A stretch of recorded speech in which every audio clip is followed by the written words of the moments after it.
নমস্কার বন্ধুরা, সবাইকে সুবর্ণা ভিলেজ ব্লগে অনেক অনেক স্বাগত। আজকে চলে এসেছি, এই যে বলেছিলাম না বন্ধুরা যে 1.5 বিঘার কিছুটা হাতে ধান কাটা হয়েছে, তো এই কিছুটাই ধান কাটা হয়েছে। এটা কি হচ্ছে, এখন নাগল হয়ে গেছে, এবারে ভেলিও রোটাও ধরা হয়ে গেছে। তারপরে কি হচ্ছে, এই মাদা করা হচ্ছে। এই যে গেরিদা ফরিংদা আর নিমাই ভাই তিনজনে মানে মাদা তৈরি করছে। এই যে বন্ধুরা দেখো, বলেছিলাম না একটা মাপ থাকে, এইটা হচ্ছে এইদিকে আড়ের মাপ, আর ওইদিকে কি হচ্ছে সবার হাতে একটা করে কাঠি আছে, সেই কাঠিটা ফেলে দিচ্ছে।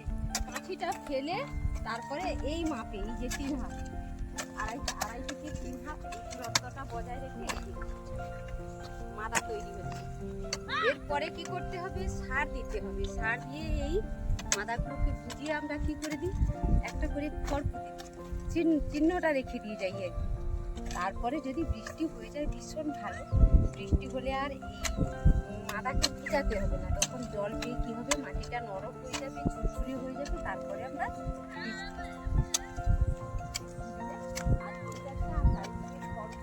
রেখেছি মেশিনে কাটা খড়গুলো, ওইগুলো আবার বিছিয়ে দিতে হবে। আবার বৃষ্টি হওয়ার পরেই কিন্তু সঙ্গে সঙ্গে খড় মিলিয়ে দিতে হবে, নয়তো কিন্তু ভীষণ ঘাস উঠে যাবে, তখন আবার ভীষণ কষ্ট হবে। গত বছর হয়েছিল আমাদের, ঘাস উঠে গেছিল, ভীষণ ঘাস চলছে এখন কাজ। এদিকে মাদা তৈরি চলছে, আরো ওই দিকটা কিছুটা হবে, এখন বাকি আছে। আর যেটা হাতে কেটেছি বন্ধুরা, মাটিটা খুব সুন্দর হয়েছে একদম। হাতে কাটার ফলে কি হয়েছে, ভালো রোদ পেয়েছে। এর এই যে ধানের গোড়া বা নাড়া, আমরা যেটা বলি নাড়া বলি, সেটা একদম কম হাতে কাটার জন্য।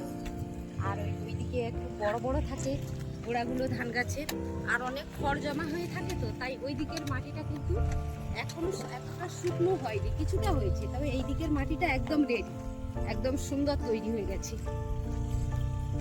একদম বোঝা যাবে বন্ধুরা যদি আমি দেখাই, এই দিকের মাটির একটা কালার আলাদা, ওই দিকের মাটির কিন্তু একটু কালার আলাদা, একদম বোঝা যাবে সুন্দর। বন্ধুরা দেখো, এইদিকে কিন্তু জায়গাটা হচ্ছে মেশিনে কাটা, এত বড় বড় গোড়া থেকে যায় বা নাড়া থেকে যায়, এগুলো কিন্তু আমরা সব হাতে কেটেছি দা দিয়ে বসে বসে। ধান কাটার পরে আগে খড়গুলোকে টেনে তুলেছি, তারপরে যখন গোড়াটা বেরিয়ে গেছে গোড়াটাকে কেটে তারপরে সেই গোড়াটাকেও আবার ক্ষেত থেকে তুলেছি। তারপরে মাটিটা একটু রোদ পেয়ে শুকনো হয়েছে 1-2 দিন, তারপরে কিন্তু মাটিটা হয়েছে। আর ওই দিকের মাটিটা হাতে কাটার জন্য একদম সুন্দর, সেটা প্রথম থেকেই রোদ পেয়ে গেছে, একদম সুন্দর হচ্ছে।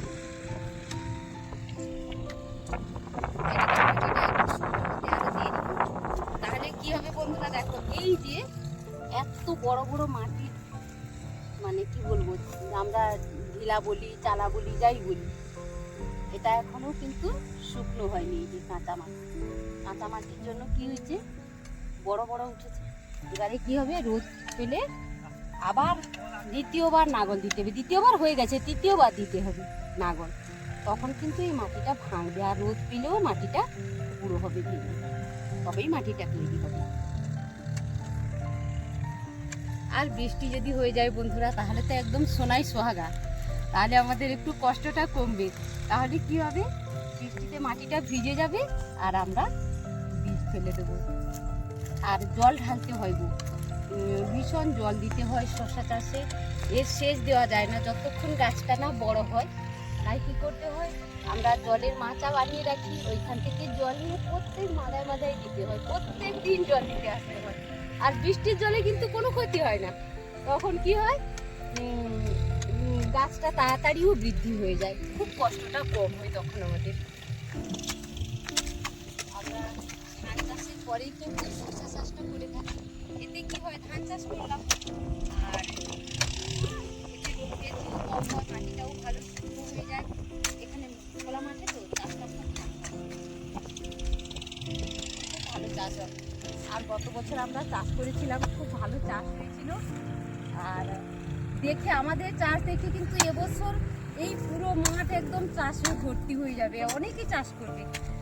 গত বছর কিন্তু মোট 3 জন আমরা এই খোলা এত মানে মাঝ মাঠে চাষ করেছিলাম, 3 জন। কাকুমনির ঘরে, আর আমাদের একজন, আর আর আমরা মোট 3 জন এইখানে চাষ করেছিলাম। কিন্তু এই বছর একদম বন্ধুরা মানে পুরো মাঠ চাষ হচ্ছে, শুধু মানে কি বলবো একদম আরো সেদিকে চলে গেছে, একদম চাষ হচ্ছে।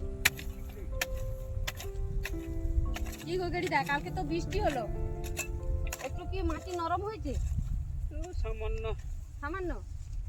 আর যদি বৃষ্টি হয়ে যায় আজকে কি সার দিয়ে দিব শুধু মাদা মাদা করা থাকবে তো?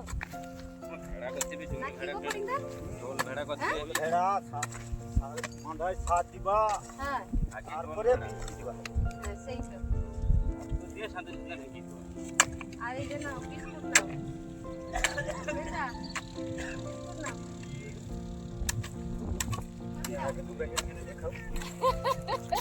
ও খাবে, কাজ তো করেছো, খাবে তো, কোনো অসুবিধা আছে? ও পান্তাটা কম হয়ে গেছে। আসলে কি হয়েছে বন্ধুরা, গতকালকে গেড়িদার নিমাই ভাই দুজনে কাজ করছিল, তো আমরা দুজনের খাবার পাঠিয়েছি। আর আজকে না আমি সকালবেলা একটু মন্দিরে গেছিলাম, বৌমনি একা বাড়িতে ছিল, আর জল নিয়ে আসার সময় গেড়িদা নাকি বলেছে আমাকে, আমি এতটা খেয়াল করিনি। কি হয়েছে, 3 জন কাজ করছে তো 2 জনের খাবার এসছে, তাই 3 জন ভাত করে খেয়েছে। এই জন্য করিন্দা বলছে গেড়াকে একটু বেশি করে খেতে দে।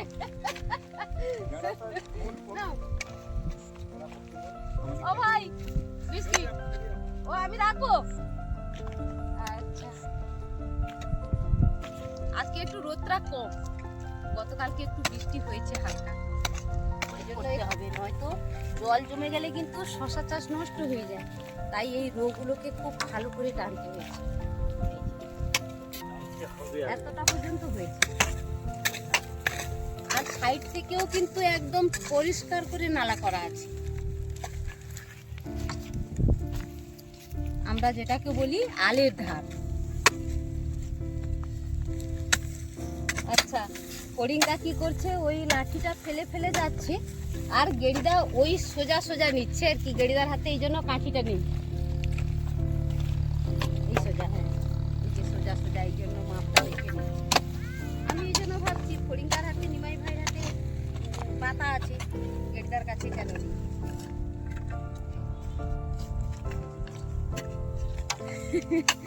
এই হচ্ছে কত হাত গ্রস্ত আছে? 3 হাত, 3 হাতই থাকে, এটা 2.5 হাত থাকে আর এটা 3 হাত থাকে। আর এই যে দেখো বন্ধুরা, এই যে আমরা বলেছিলাম না আল, এই আলের যে এই সাইডটা, এটাকেও একদম পরিষ্কার করে নালা বের করে দেওয়া হয়েছে। কারণ কি বলতো, যদি বেশি বৃষ্টি হয়ে যায় তাহলে কিন্তু ফসল নষ্ট হয়ে যাবে, তাই জল নিকাশির ব্যবস্থাটা খুব ভালো করে করতে হয়। তাই এদিক দিয়ে একদম ভালো করে পরিষ্কার করা আছে জল নিকাশির জন্য।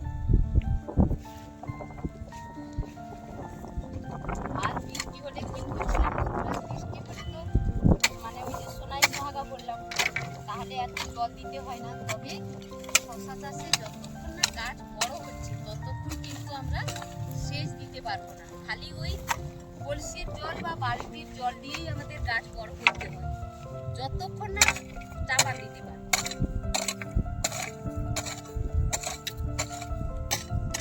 বৃষ্টির জলে কিন্তু কোনো সময় কিন্তু গাছ লাল পড়বে না, কিন্তু সেচ দিয়ে দাও গাছ কিন্তু লাল পড়বে, এটাই হয়। শশা চাষের এইটাই কষ্ট আর কি, ওই জল দেওয়া। আর চাষ করতে একটু কষ্ট করবো না তাও তো হয় না, চাষ করতে হলে একটু তো কষ্ট করতে হবে, খাটতে হবে একটু।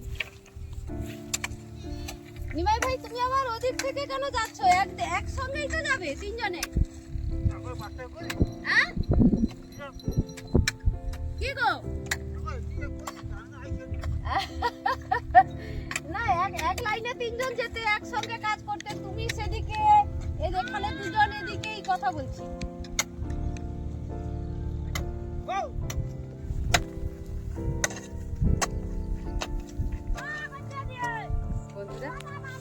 কেমন লাগলো আর কেমন কাজ হচ্ছে সবাই অবশ্যই জানিও কেমন লাগলো ব্লগটা। সবাই এতক্ষণ সঙ্গে থাকার জন্য সবাইকে অনেক অনেক ধন্যবাদ, অনেক ভালোবাসা। পৃথিবীর যে প্রান্তেই থাকো সবাই ভালো থাকো, আর ঈশ্বর সবার মঙ্গল করুন। থাকবে।